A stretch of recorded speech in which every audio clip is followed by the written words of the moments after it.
Hi, Larry Gaines, PowerCycleTrading.com. Well, in trading, there's no really clear path up or down. There's always going to be a bump in the road someplace. So one thing I like to take a look at and kind of be aware of is what we call the put-call ratio. So this is a measurement between the number of puts being bought to calls. And when this ratio gets real low, like it currently is, it's showing you that there's not a lot of puts being bought. So it's mostly the market's going long. Now, what tends to happen is the sentiment gets, kind of either overbought, oversold. And so in this situation, when the put-call ratio starts falling really hard, that means the market's pretty as far as sentiment, is very, very bullish, and so there's less hedging going on. So it doesn't take a whole lot to get this the trade crowded to the long side, and then things reverse. So you can see this is a 10-period moving average, and when it starts getting down here to 0.7 and below, that's getting pretty extreme. So you can see the put-call ratio currently went out today about 0.64, 0.65, and the last time we had it down this low was right here in February, back when we had the big sell-off. So we got down to, you can see my pointer, about 0.6, 0.60, and then the market's rolled over. So here's the S&P 500 below, and so it started that correction. So this is just a kind of a sentiment indicator to me that tells me, okay, be careful here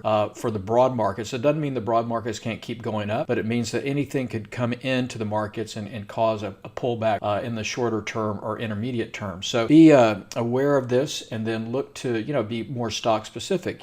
Things like Tesla are on their own into their own little planet, and the S&P indexes, you want to be very careful. So let's take a look at SPY and the Russell. So looks really good here as far as looking technically at the SPY. We're above the 200-day moving average, so things look really great. Had a little bit of a pullback here later into the day on the 5-minute, and then you look at the Russell. It's the one that probably could be potentially the weakest if we do get a pullback. So it was up today, but it's coming into some key moving average resistance up here into the 200-day moving average, and you can see how it sold off. So from a standpoint of the markets, I'll be watching SPY and the Russell closely to see if we do get a little bit of a stall, but and then just be more stock specific, looking for those that are on kind of their own move, either up or down, which primarily like a Tesla or something. If you look at that, that's just kind of doing its own thing and would not really be caught up into the markets getting overbought as much as something else that's more correlated to the SPY. So I just wanted to put this out, and if you'd like to learn more about strategies to use for trading these overbought, oversold situations, make sure to join us tomorrow night. I'll be doing a free workshop on using butterflies and long condors. So I hope to see you there. Good luck trading.